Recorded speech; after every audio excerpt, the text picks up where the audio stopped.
brought to you by Palvi Agrico. आता शेतीसाठी जे काही लागणार ते घरपोच मिळणार, तेही मोबाईलच्या एका क्लिकवर.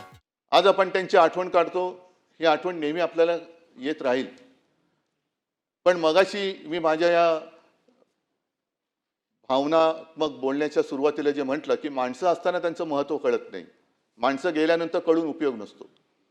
अलीकडच्याच काळामध्ये अजितदादांचं एक वक्तव्य आहे की ज्यांनी त्यांच्यावर 70,000 कोटीचे घोटाळे केले त्यांच्यासोबत ते आज सत्तेत आहेत. हे मी का सांगतोय की एखादी व्यक्ती असते तेव्हा तिला आपण जीव नकोसा करतो, एवढं इतपत त्याला बदनाम करतो की नको तो जीव, आणि मग तोच आपल्यातनं गेल्यानंतर तो अचानक आपलासा वाटायला लागतो. मला असं वाटतं की या निमित्ताने आपण सगळ्याजणांनी एक मर्यादा पाळण्याची गरज आहे. कोणाला किती बदनाम करायचं, आयुष्यातून खरंच किती उठवायचं, तोही माणूसच आहे. अजितदादांचं एक वैशिष्ट्य म्हणजे त्यांनी ते कधी खचून नाही गेले. एखादा दुसरा माणूस असता तर तो खचून गेला असता. दुर्दैवाने अपघातात त्यांचं निधन झालं.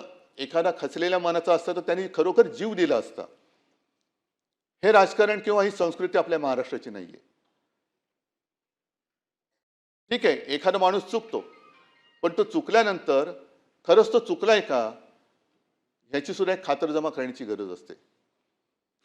त्यांनी कधी त्याच्याबद्दल माझ्याकडे देखील कधी असं हे नाही केलं की आता काय करायचं, एवढं सगळं माझ्यावरती आरोप नाही. त्यांनी त्या सगळ्या आरोपांना आपल्या कामातून उत्तर दिलं, आणि त्या कामातून उत्तर असं दिलं की तेव्हा तत्कालीन आमचे जे सहकारी होते, ज्याने आरोप केले होते, त्यांनी सुद्धा त्यांना सहकारी म्हणून स्वीकारलं आणि आम्ही सुद्धा त्यांना सहकारी म्हणून स्वीकारलं.